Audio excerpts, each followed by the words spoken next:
We are military analytics. We all make decisions billions of times in her lifetime, according to research. A person makes hundreds of decisions in just 24 hours.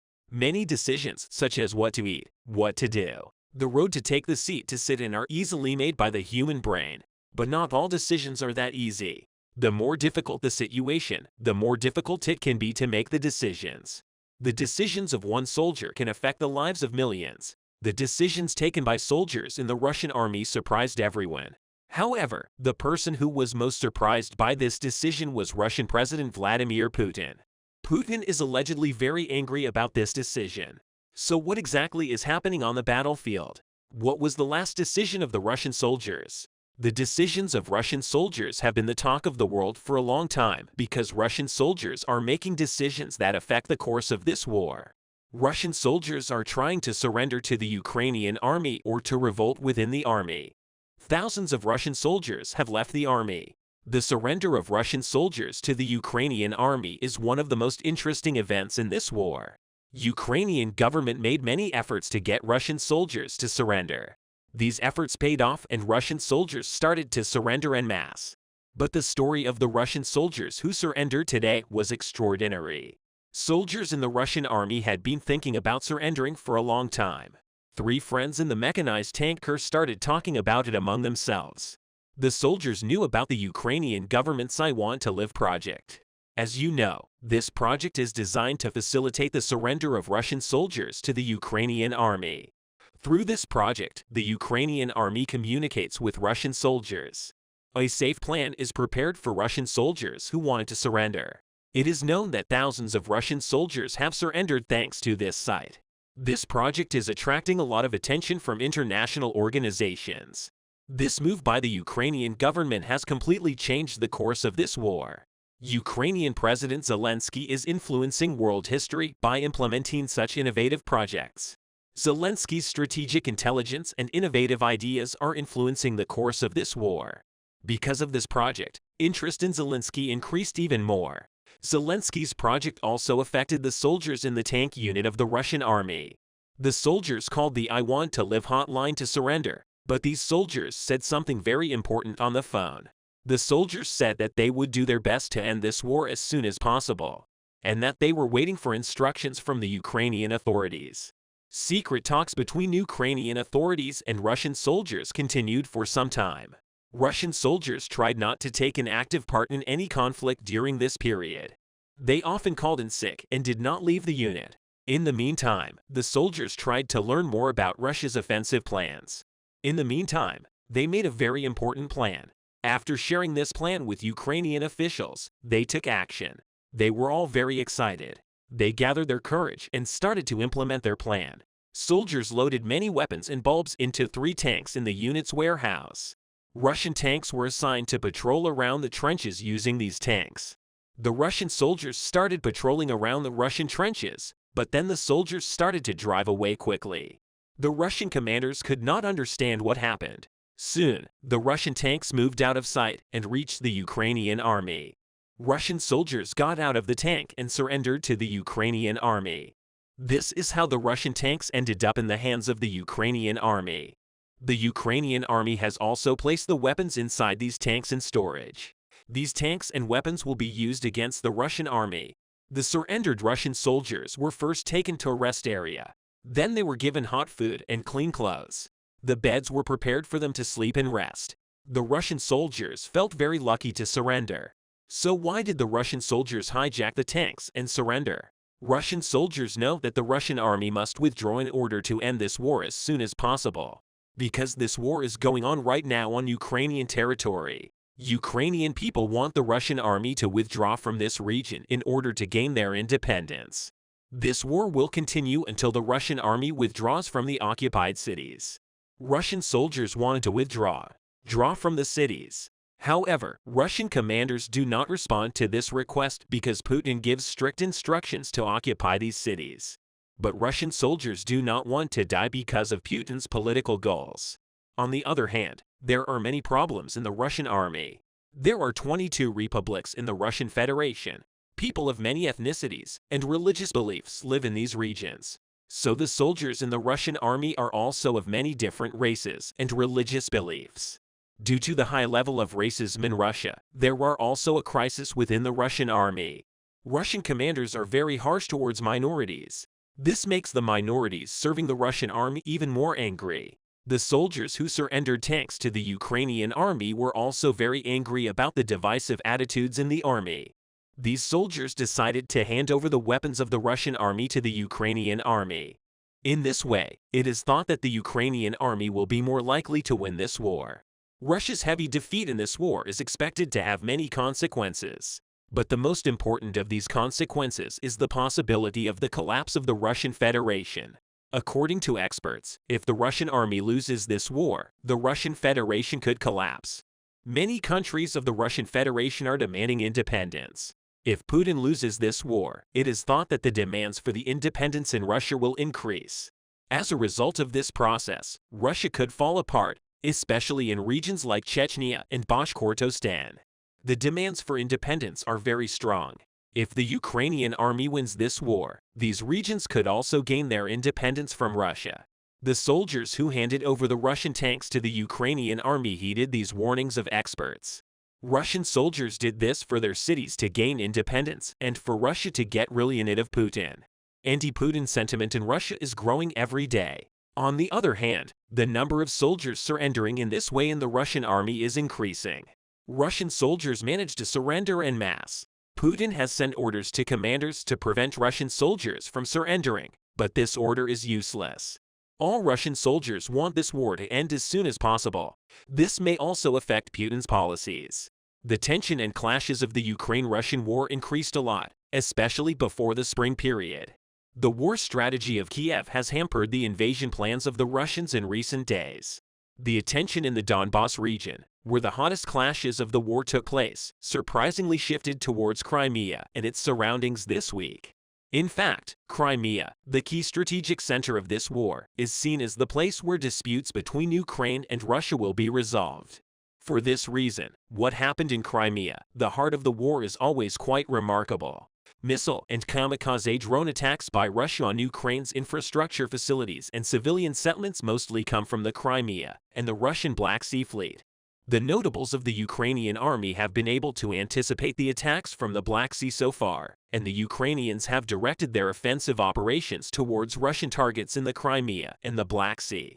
Anything with a Russian flag has now become a target for the Ukrainian Navy. Ukrainian Navy Commander, Vice Admiral Alexei Papa says that anything that carries the Russian flag has now become a target for the Ukrainian Navy. It doesn't matter if it's a cruiser, boat frigate, or a submarine. Papa recalled how the Russian General Staff announced the end of the existence of the Ukrainian Navy, after which the offensive force sank the flagship of the Black Sea Fleet, the cruiser Moskva. Ukraine's Neptune missiles targeted and sank the Moscow cruiser worth $750 million. The Russian Ministry of Defense openly acknowledged the death of only 5 crew members. According to Alexei Danilov, Secretary of the National Security and Defense Council of Ukraine, there were 510 personnel in Moskva at the time of the attack, of whom 58 are believed to be alive. The main intelligence directorate of Ukraine noted that the families of the sailors were forced to remain silent about the death of their loved ones. In addition, the recent Ukrainian drone attacks in Crimea have brought the tension in the peninsula to its peak. Ukrainian drones targeted the cities of Saki, Belbek, and Sevastopol with Mugan 5 drones last week. This week, Ukrainian forces refocused on Crimea. Thereupon, Russian diesel-electric submarines armed with Caliber cruise missiles entered the Black Sea. It was found out that half of the submarines of the Black Sea Fleet of the Russian Navy landed in the open waters of the Black Sea on the background of the expected missile attacks on the territory of Ukraine. Russian naval forces began to advance south from the Crimea. The Ukrainian forces had almost gone on a Russian submarine hunt, and Moscow was quite hesitant about the pressure the Ukraine army was exerting in the Black Sea. For this reason, Russian submarines began to flee towards the Black Sea from regions in Crimea that had lost their credibility.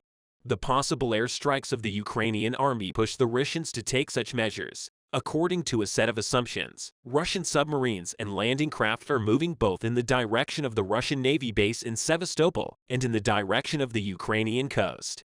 It is not possible to track the movement of Russian diesel-electric submarines using it. At the same time, there is no explanation about this, but these moves indicate that the Russian Navy is constantly shifting to avoid the Ukrainian target. Russian submarines are a huge threat to Ukrainian civilian life and cities. The Ukrainian Navy needed to find a solution to this critical threat, and now we see the presence of this technology in the Ukrainian Navy's inventory. Recently, the UK Seeking helicopter arrived in Ukraine. The Seeking was designed primarily for anti-submarine warfare and will be used to hunt Russian submarines. Ukrainian Defense Minister Alexei Reznikov's Seeking has arrived in his new kingdom near the Black Sea in Ukraine. It is a powerful reinforcement for the Ukrainian Navy. Our cooperation will continue to increase. Reznikov thanked UK Defense Secretary Ben Wallace and said that together they would secure the seas and lands throughout Europe. On the other hand, in this critical time period, explosions were heard near Russia's Belbek military airport in Sevastopol, Crimea, which hosts the 38th Fighter Regiment of the Russian Air Force. Mikhail Razvozhaev, the governor of the port city of Sevastopol, appointed by Russia, announced that Russian air defense systems shot down 2 unmanned aerial vehicles. There has been no comment from Ukraine regarding this yet. Petro Andriushchenko, an advisor to the mayor of Mariupol, confirmed that the air defenses were triggered twice, but it is still unclear what the air defense systems hit. The eastern region of Crimea has been shaken by unexplained explosions in Ukraine's latest attack on the annexed region. Russian air defenses struggled to intercept what appeared to be missiles in the Nizhny-Novgorod area of Crimea. A Ukrainian official claimed that multiple Ukrainian missiles hit targets in Crimea, while a video showing Russian air defenses failing to hit the area was shared on social media. In the video, after about 15 seconds of continuous fire, a loud explosion is seen as one missile appears to hit the other. In other images, defensive shells are fired in random directions as Russian forces struggle to block a successful hit, but it is unclear whether the explosion was defensive fire hitting Russia's own missiles or an offensive one. Sevastopol is a vital port city for Russia. In this city, the Black Sea Fleet is stationed responsible for bombarding critical energy infrastructure throughout Ukraine. At the same time, Sevastopol is the only hot water port that Russia has access to. Siberian ports freeze for up to 4 months each year due to harsh conditions, which is crucial to Russia's ability to export goods all year round. At the moment, the potential of the Ukrainian army poses a great danger in the city of Sevastopol, as in many other regions of the Crimea. For this reason, the Russians began to carry out preparatory plans to protect the peninsula. Russia is deploying new troops in Crimea as Ukraine seeks to recapture the Black Sea Peninsula, which was illegally annexed by Russian President Vladimir Putin in 2014. Ukrainian Defense Ministry representative Andriy Chernyak announced that Russia has sent new military units to the north of Crimea to protect the land corridor leading to it. Chernyak says the so-called land corridor to the Crimea is definitely not safe. Given that our foreign partners are providing us with new types of weapons, Ukraine will strike Russian positions in the occupied territories. Chernyak noted that Russian forces continue to build defense structures in the north of Crimea as well. Chernyak says they will lose, therefore realizing that they will have to conduct combat operations on these lines. They create defensive structures where they can. The UK Ministry of Defense assessed that Russia's regrouping its forces for a possible Ukrainian attack on Crimea. Russian troops reportedly built new trench systems near the border with Crimea. The Ukrainian president, on the other hand, continues his determined stance on the Crimean Peninsula. Zelensky promised to retake Crimea hours after a counteroffensive was launched in the Kherson region, explaining that the Ukrainian army has maintained its goal of recapturing Crimea since it was annexed by Putin. Zelensky says this war, which started with Russia's invasion of Crimea in an attempt to seize Donbass, must end right there in liberated Crimea, in the liberated Donbass cities. When our troops reach the state border of Ukraine, we have always kept this goal in mind. We do not forget this. This will happen.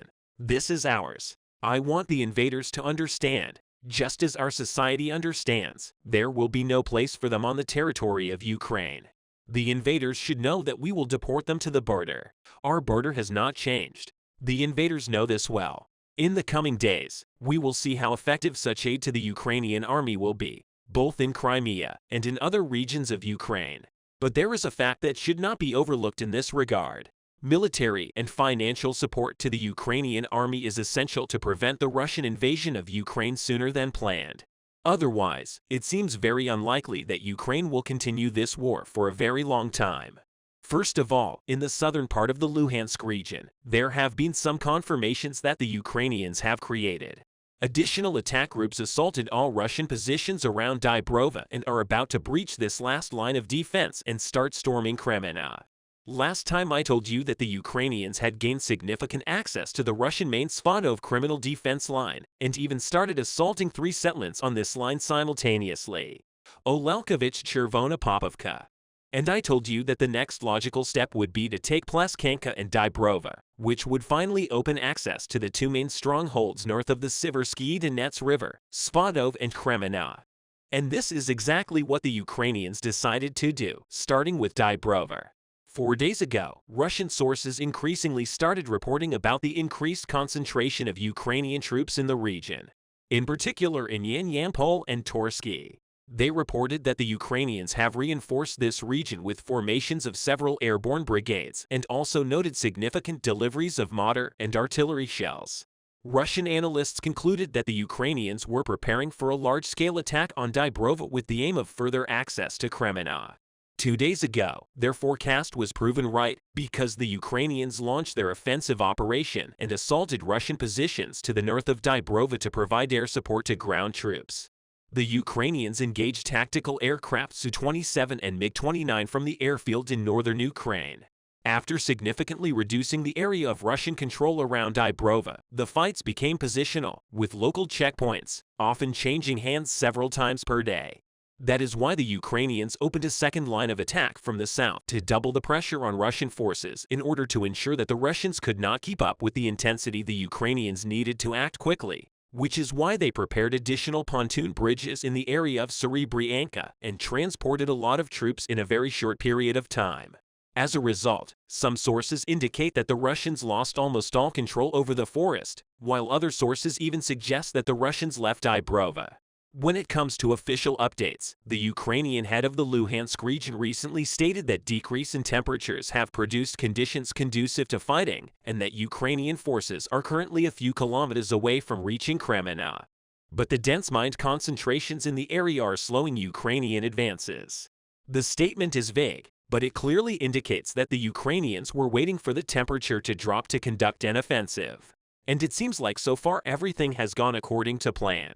Other news is coming from southern Ukraine. Here the Ukrainians conducted a drone attack on Crimea today at night. Explosions were heard in the Nizhny-Angarsk area. Russian sources reported that the Ukrainians launched several drones that headed towards the oil depot in the village of Razliv.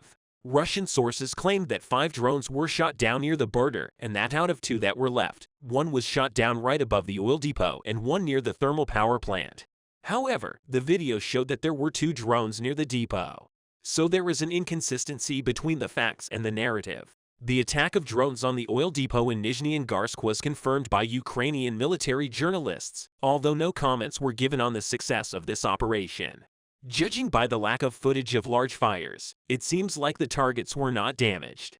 However, what is more interesting? Some military analysts are saying that damage in the targets might not have been the goal of the Ukrainians.